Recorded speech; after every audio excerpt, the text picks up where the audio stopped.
প্রিয় শিক্ষার্থী বন্ধুরা, আসসালামু আলাইকুম। আশা করি সবাই ভালো আছেন। আজকে আপনাদের সামনে আলোচনা করব বিজনেস স্ট্যাটিস্টিক্স এর তৃতীয় অধ্যায় হতে মুড কিভাবে নির্ণয় করা হয়। আমার অনলাইন ক্লাসগুলো সবার আগে পাওয়ার জন্য আমার চ্যানেলকে সাবস্ক্রাইব করুন, লাইক করুন, বেশি বেশি শেয়ার করুন। Let's go. মুড নির্ণয় করার জন্য দুই ধরনের তথ্য দেওয়া হয়, একটি হচ্ছে গ্রুপ ডাটা আর একটি হচ্ছে আনগ্রুপ ডাটা। যার জন্য আমি এই একটি ক্লাসের মধ্যে গ্রুপ ডাটা এবং আনগ্রুপ ডাটা নিয়ে আলোচনা করেছি, যেন আপনারা একটু খুব ভালোভাবে বুঝতে পারেন। তাই আপনারা পূর্ণাঙ্গ ক্লাসটি মনোযোগ সহকারে দেখুন। Number 1, find the mode from the following data. প্রদত্ত তথ্যগুলো অনুসরণ করে মুড নির্ণয় করা। এই যে আমাকে কিছু তথ্য দেওয়া হয়েছে, এইসব তথ্যের উপর ভিত্তি করে আমাকে মুড নির্ণয় করতে বলেছে। প্রদত্ত তথ্যগুলো হচ্ছে আনগ্রুপ ডাটা বা অবিচ্ছিন্ন তথ্য। এখান থেকে মুড নির্ণয় করতে হলে আপনাকে কোনো প্রকার সূত্র ব্যবহার করতে হবে না, শুধু একটা জিনিসই জানলে হবে।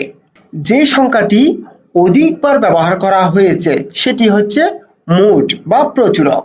প্রদত্ত তথ্যের মধ্যে একাধিকবার ব্যবহার করা হয়েছে হচ্ছে 12, 3 বার।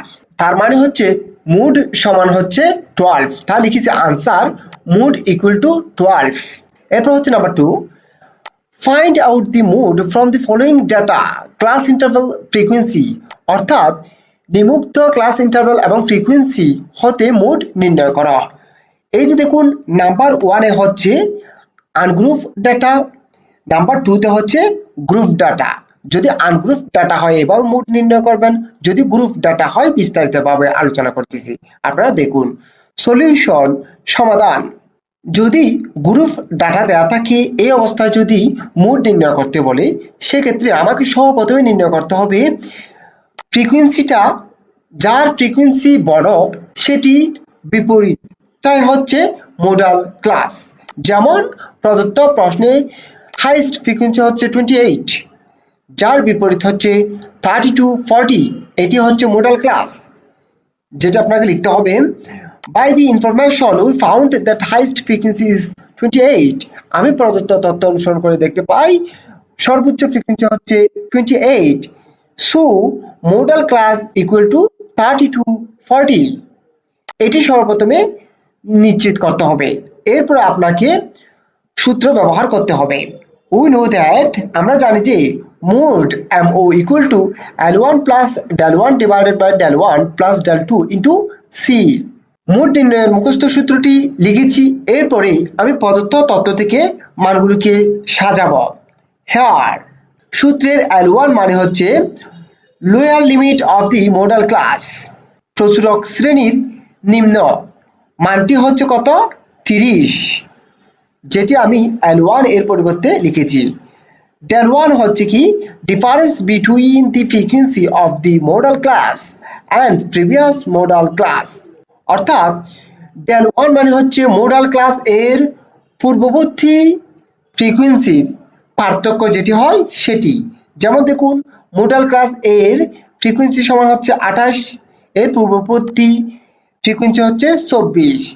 28 থেকে 24 বাদ দিলে হয় 4, যেটি হচ্ছে del1। এরপর হচ্ছে del2 equal to difference between the frequency of the modal class and next modal class। অর্থাৎ মোডাল ক্লাস এর পরবর্তী ফ্রিকোয়েন্সিটা বাদ দিয়ে যেটা হয় সেটা হচ্ছে del2। যেমন দেখুন, মোডাল ক্লাস এর ফ্রিকোয়েন্সি হচ্ছে 28, এর পরবর্তী ফ্রিকোয়েন্সি হচ্ছে 20। 28 থেকে 20 বাদ দিলে হয় 8, যেটি হচ্ছে del2 এর মান। সি সমান হচ্ছে class interval of the modal class, প্রচুরক শ্রেণীর শ্রেণী ব্যবধান হচ্ছে 10। যেমন দেখুন, 30 থেকে 40 ডিফারেন্স হচ্ছে 10, যেটা আমি সি সমান 10 বসিয়েছি। আমি সূত্রের প্রয়োজনে প্রশ্ন থেকে মানগুলোকে সাজিয়েছি। এবার আমি সূত্রে বসাই। L1 সমান হয় 30, তাই আমি 30 বসিয়েছি, প্লাস del1 মানে হচ্ছে 4, যেটি 4 উপরে বসিয়েছি, নিচে del1 এর পরিবর্তে 4 বসিয়েছি, প্লাস del2 এর পরিবর্তে হচ্ছে 8 ইন্টু সি, সি এর পরিবর্তে হবে 10। 30 বসে যাবে, প্লাস 4 ইন্টু 10 ইকুয়াল টু 40, নিচে হচ্ছে 4 প্লাস 8 ইকুয়াল টু 12। 30 বসে যাবে, plus 40 divided by 12 equal to 3.33। 30 এর সাথে যদি 3.33 যোগ করি তাহলে হয় 33.33, যেটি হচ্ছে মোড, তাই লিখেছি সো মোড ইকুয়াল টু 33.33। আমার প্রদত্ত প্রশ্নটি শেষ, আমি আবার একটু বুঝিয়ে দিচ্ছি। আমি আলোচনা করতেছি মুড নিয়ে। মুড নির্ণয় করার জন্য দুই ধরনের তথ্য দেওয়া থাকে, একটি হচ্ছে আনগ্রুপ ডাটা, আরেকটি হচ্ছে গ্রুপ ডাটা। যদি আনগ্রুপ ডাটা দেওয়া থাকে সেই ক্ষেত্রে যেটি একাধিকবার ব্যবহার করা হয়েছে সেটি হচ্ছে মুড। যদি গ্রুপ ডাটা দেওয়া থাকে সেক্ষেত্রে আপনাকে নির্বাচন করতে হবে সর্বপ্রথমে সর্বোচ্চ ফ্রিকোয়েন্সিটা এবং তার বিপরীত যে একটা ক্লাস থাকে সেটি, যেটির ফ্রিকোয়েন্সি সর্বোচ্চ বড় তার বিপরীত ক্লাসটাই হচ্ছে প্রচুরক শ্রেণীর ক্লাস। এগুলো নির্বাচন করার পরে আপনাকে মুখস্থ সূত্রটি ব্যবহার করতে হবে। মুখস্থ সূত্রটি লেখার পরে প্রদত্ত প্রশ্ন থেকে তথ্যগুলো সাজিয়ে নিবেন হিয়ার দিয়ে, এরপরে সূত্রে মানগুলো বসিয়ে যেটি পাবেন সেটি হচ্ছে মোড। আশা করি প্রদত্ত ক্লাসটা আপনারা খুব ভালোভাবে বুঝতে পেরেছেন। আমার প্রত্যেকটি ক্লাস যদি আপনি ধারাবাহিকভাবে আমার প্লেলিস্ট থেকে দেখতে পারেন তাহলে আপনাদের জন্য এই স্ট্যাটিস্টিক্স কোনো রকমের সমস্যা হবে না। তাই আমার অনলাইন ক্লাসগুলো সবার আগে পাওয়ার জন্য আমার চ্যানেলকে সাবস্ক্রাইব করুন, লাইক করুন, বেশি বেশি শেয়ার করুন। সুস্থ থাকুন, নিরাপদে থাকুন। আসসালামু আলাইকুম।